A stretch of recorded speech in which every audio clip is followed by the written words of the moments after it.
Mark, what did Adam say the day before Christmas? I don't know. What did Adam say the day before Christmas? It's Christmas Eve.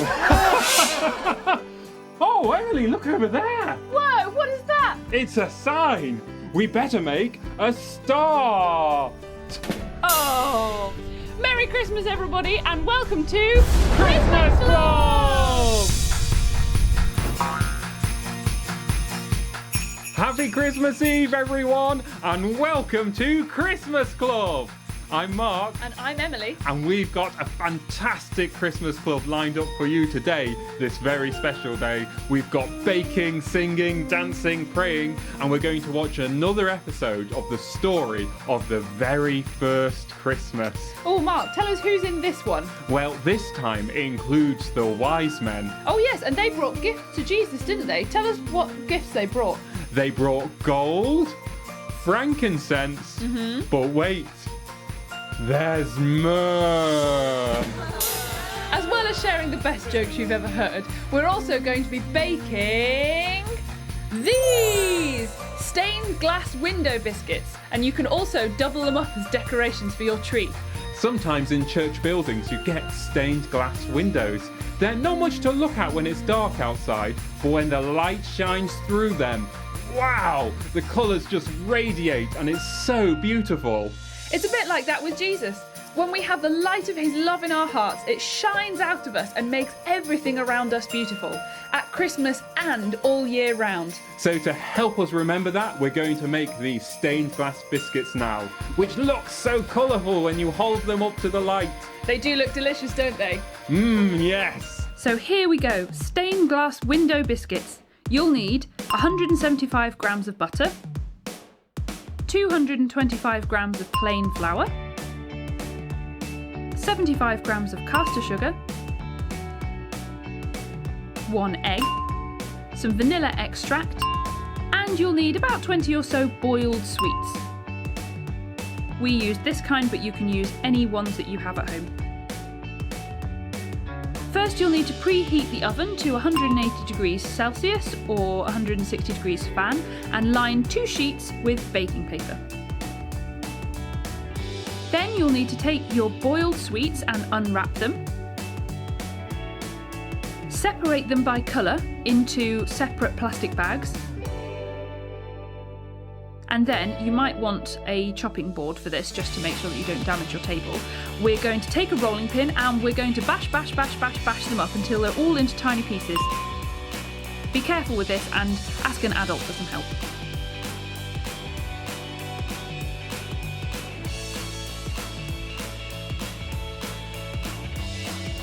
You can see that it's turned into a kind of fine dust. It doesn't matter if there are some bigger pieces in there, that's alright, they'll melt anyway. It's just to make sure that we can fill our biscuits with them. So you can see we've got our different coloured boiled sweets there. Now we're going to make the biscuit dough. So we're going to take our butter and pop that into our bowl. We're going to take our sugar and our flour and pop those in there as well. Now you can either use a whisk or a food processor for this. We're using a whisk, so we're going to cover the top with a tea towel so the flour doesn't go everywhere. And you're going to either whisk or pulse your food processor until the mixture resembles breadcrumbs.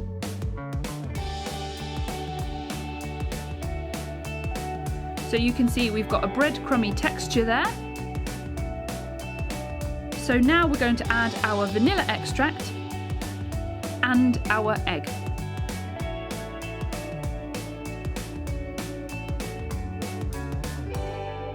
And we're going to whisk or pulse again until the mixture forms a smooth dough.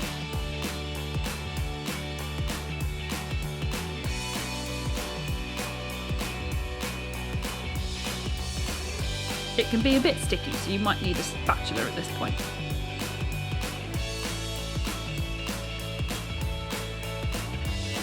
Now we're going to roll out our dough.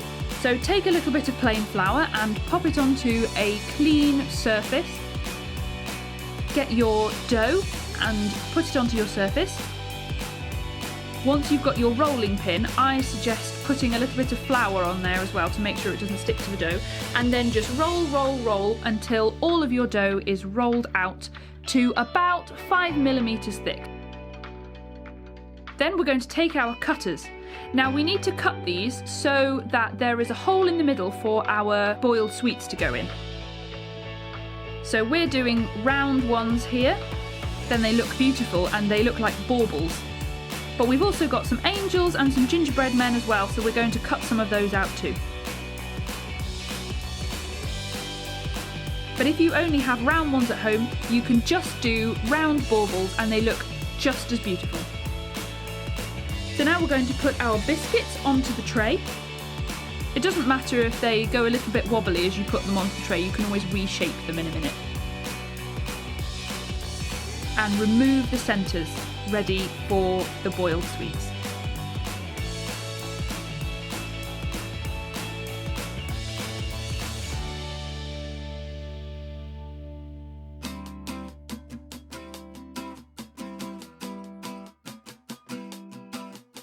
You might find that you're left with some dough. That's absolutely fine. So all you have to do is roll that out again and you can get some more biscuits out of it.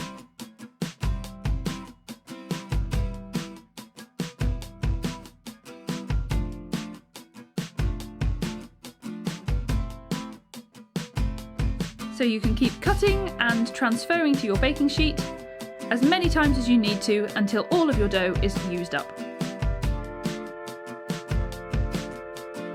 So once you've got your biscuits all cut out, you can then take a small cocktail stick and make a little hole in the top of each of them. That's where the ribbon is going to go so we can hang them on our tree.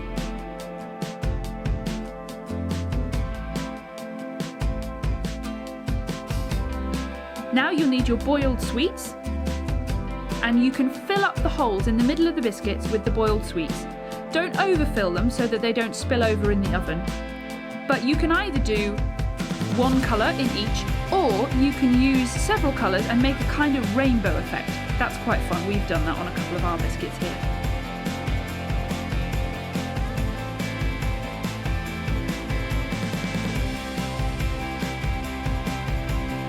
And once your biscuits are all ready, you can pop them in the oven for about 15 to 18 minutes. When they come out, they're very hot, so make sure you leave them in a sensible place to cool, and once they are cool, you can take them off the trays. Don't they look fantastic? You can see the light coming through them. Now you can see the hole at the top, that's where we're going to put our ribbon through.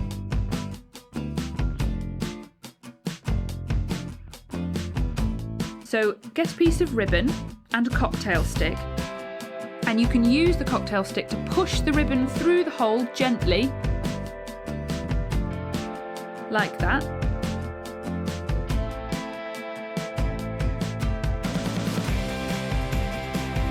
And then all you have to do is tie a knot in the top of the ribbon and you have the most beautiful edible decoration for your tree. They look so pretty hung on the tree with their stained glass window centre twinkling in the light. And they should last a couple of days on your tree. There we go, our stained glass window biscuits. Hope you enjoy making them.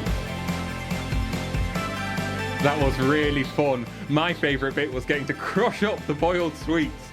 And it's amazing how those crushed up sweets transform into something so beautiful. It's just like how Jesus takes broken things and broken people and transforms them into someone who shines with his light and love. Absolutely. And now we're going to be hearing about another shining light in our story. Far away from Bethlehem, in the east, some men who studied the stars looking for signs, searching for meaning in the heavens, were looking up into the night sky and wondering what was out there.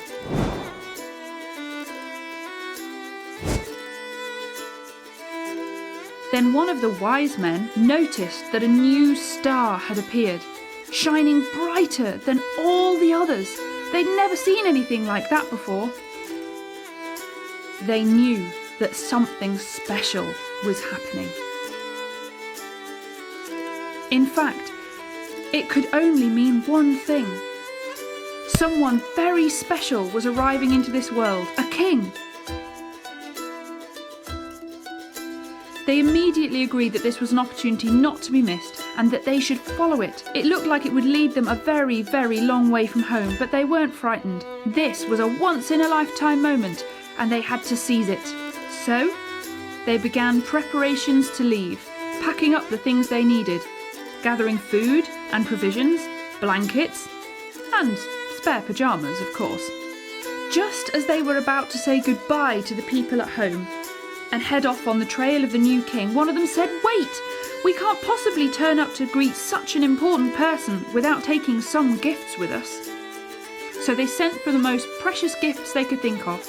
Gold because he was a king, frankincense to burn as incense because he was holy, and myrrh, a spice for burial, because one day he would sacrifice his life for his people.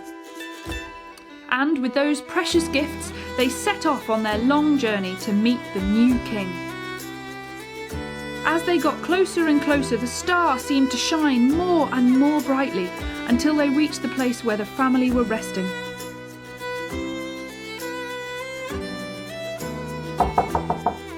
They entered in and saw Mary and Joseph and the little baby Jesus there in that simple room.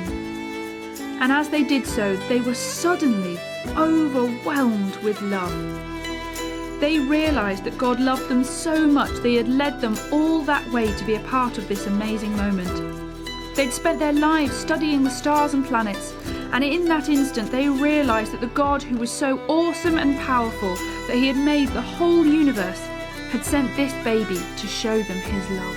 They were so overwhelmed by the weight of that love that they fell to their knees and worshipped baby Jesus, offering him their gifts and their adoration forever. They knew that the world would never be the same, and from this moment onwards, God's light and love and peace would begin to spread across the earth through this little boy Jesus until it touched every heart like it had touched theirs. Truly, Jesus is the light of the world, they said. What a moving end to our story. Do you know where the word Christmas comes from? Why don't you tell us? It comes from Christmas. Christ is one of Jesus' names, and so we call it Christmas or Christmas because it's his birthday. Yep, all the presents and the delicious food and the fun we have at this time of year is to celebrate Jesus. It's like a birthday party. Do you remember that when we held up our biscuits to the light, we could see all their colours glowing beautifully? If we'd held it up in a dark room, we wouldn't have been able to see their loveliness. It's the light that made them special. Oh yes, I suppose it's a bit like that with Christmas. The yummy food and Christmas trees and presents are great and they're beautiful like the colours in our biscuits. But all of those things are made even brighter and more beautiful when the light of God's love is shining through them. It's the light of love that makes them special. Jesus has another name too, Light of the World. Because the love God has for people lights up their lives. It lit up Mary and Joseph's lives when they were given such a special job to do, being Jesus' parents. It lit up the shepherds' lives when they discovered that God thought they were important. And it lit up the wise men's lives when they realised the stars and planets were all made by the same God who had sent this little baby to bring them love.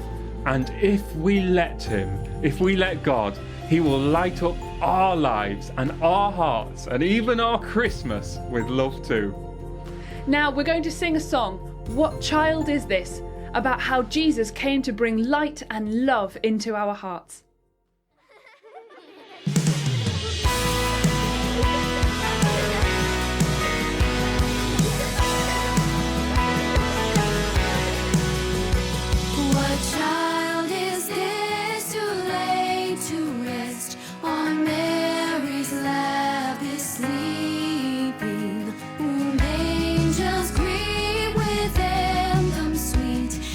Shepherds watch our King.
That was fun.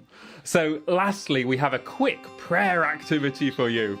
We're celebrating Jesus coming to earth to bring us joy at Christmas time, so we're making paper prayer spinners like this that twirl as they fall to earth. You'll need some paper. We chose Christmassy paper. You could use thick wrapping paper if you want. You'll also need some scissors, a paper clip, and a pen. First, you'll need to cut your paper into a rectangle like this, and then you need to make 2 cuts, a third of the way in, almost, but not quite to the end of the paper. Can you see where those lines are like this? So I'm going to cut those now, and you can pause the video now to give yourself a chance to do that. So here I am cutting my 2 lines like this. And this is what you should have at the end. And if you need help from an adult with this because you're using scissors, go and fetch one now. Exactly.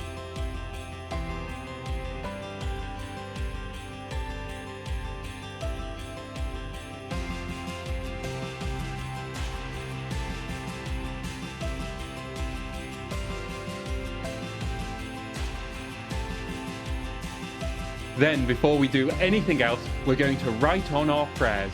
And remember, prayer is just talking to God. So you can write on a prayer saying thank you for something, or you can write on a prayer asking for something, or just telling God how you feel. Mine is a thank you, and it says, "Thank you, God, for sending Jesus to earth at Christmas to be our friend forever," like that. And you can pause the video here if you want to and take a little bit of time to think about your prayer and write it down. Then, once your prayer is written, you can take the 2 ends and attach them with a paper clip. So you can see that our cut up piece of paper is like this. You just need to take the 2 ends and attach them here with the paper clip. The paper clip is important because it will give a little bit of weight to help it spin to earth. And just like that, it's finished. And your spinner is made. If your parents are close by, you could get them to help you stand on a chair and watch it spin down to the ground from high up. And as you do, you can think of Jesus coming down to earth at Christmas, which is exactly what we'll be celebrating tomorrow.